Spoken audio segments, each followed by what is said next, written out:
बहुत पुरानी बात है। एक बार एक बौद्ध भिक्षु भोजन पकाने के लिए जंगल में लकड़ियां इकट्ठा कर रहा था कि तभी उसने आश्चर्यचकित कर देने वाला एक दृश्य देखा। उसने एक बिना पैरों की लोमड़ी देखी जो ऊपर से स्वस्थ दिखाई दे रही थी। वह सोचने लगा कि आखिर इस हालत में ये लोमड़ी जिंदा कैसे है।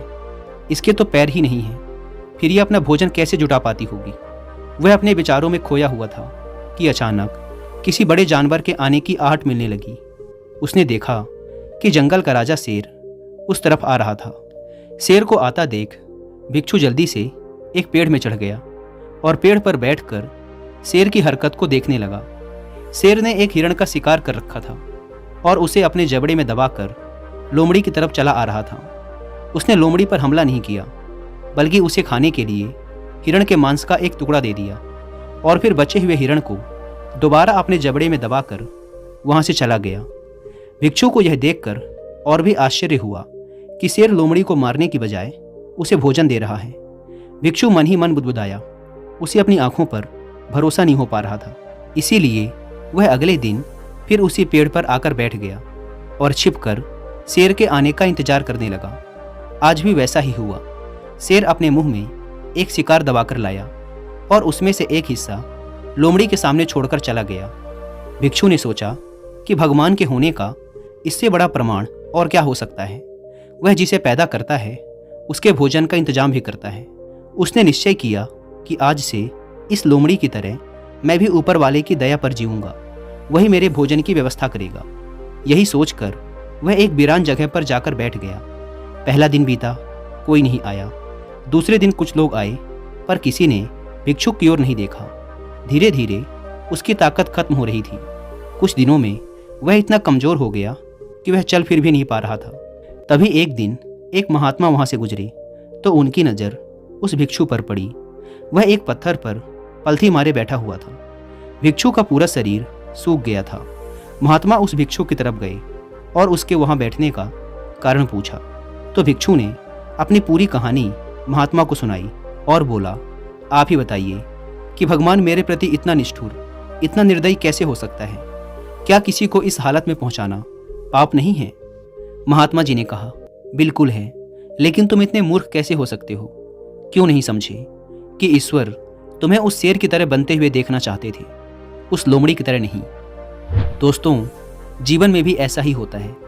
हमें चीज़ें जिस तरह समझनी चाहिए हम उसके विपरीत समझ लेते हैं। हम अक्सर घटनाओं को अपनी सहूलियत और अपने फायदे के अनुसार समझते हैं। एक ही बात का अर्थ दो लोग अपनी ज़रूरत के हिसाब से अलग अलग निकाल सकते हैं। हम इंसान अक्सर ऐसी बातों और घटनाओं को जल्दी सच मान लेते हैं जो हमारे पुराने विचारों से मेल खाती हैं और अंदर से हमेशा ही ऐसी घटनाओं, तथ्यों और चीज़ों की खोज में रहते हैं जो हमारी मान्यताओं को सही साबित करती हों।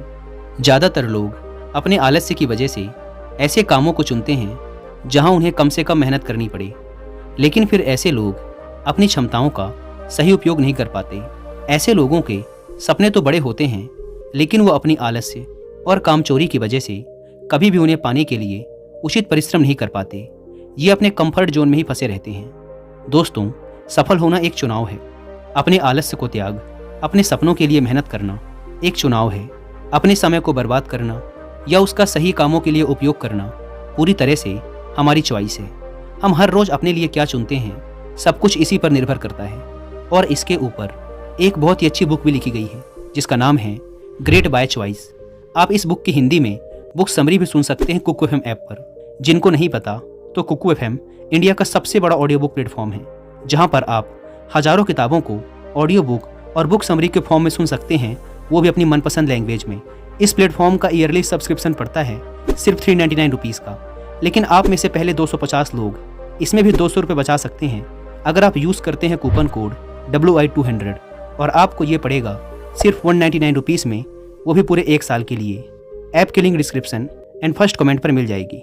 दोस्तों, हम सभी के अंदर कोई ना कोई ऐसी खूबी ज़रूर होती है जो हमें ज़िंदगी में बहुत ज़्यादा सफल बना सकती है। बस हमने अपनी उस खूबी को अभी तक पहचाना नहीं, और इसका सबसे बड़ा कारण है हमारे आसपास का माहौल और लोगों के द्वारा हम पर थोपे गए विचार। क्या आपने कभी किसी छोटे बच्चे की हरकतों पर ध्यान दिया है?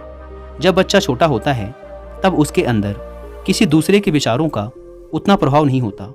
अगर आप उससे कहेंगे कि बेटा आप ये नहीं कर सकते, तो उसका जवाब आएगा, नहीं अंकल, मैं ये कर सकता हूँ। और जवाब कोई दिखावा नहीं बल्कि उसके अंदर से आता है। आप कभी ध्यान देना कि छोटे बच्चे अपने सामने आने वाली कठिनाइयों को चुनौतियों की तरह लेते हैं और पूरी ऊर्जा और तन्मयता के साथ उनका सामना करने की कोशिश करते हैं, क्योंकि तब तक किसी ने उन्हें ये झूठ नहीं बताया होता कि ये जो कठिनाइयाँ हैं ये तुम्हारी ज़िंदगी की मुसीबतें हैं, ये तुम्हें आगे बढ़ने से रोकती हैं, तुम इन्हें हरा नहीं सकते। कठिनाइयाँ इंसान को कमज़ोर बनाती हैं और ना जाने ऐसी कई तरह की बातें। कोई छोटा बच्चा जब चलना सीखता है और बार बार गिरता है तो वो हर बार बिना किसी आत्मग्लानि और डर के खड़ा हो जाता है और दोबारा चलने का प्रयास करता है, क्योंकि तब उसके दिमाग में किसी ने ये नहीं भरा होता कि बेटा असफल होना एक गुनाह है। असफल होने के बाद आपको शर्मिंदा होना चाहिए, आपको असफलता से डरना चाहिए, बल्कि उसके हर बार गिरने के साथ ही यही कहा जाता है कि बेटे दोबारा प्रयास करो, तुम चल क्या, तुम तो दौड़ भी सकते हो। और वो बच्चा कुछ दिनों बाद चलना और दौड़ना सीख जाता है। लेकिन उसी बच्चे के बड़े होने के बाद यही आसपास के लोग उसे कहते हैं कि तू ये नहीं कर पाएगा, ये तेरे बस का नहीं है, बड़े सपने मत देख, वो पूरे नहीं होते।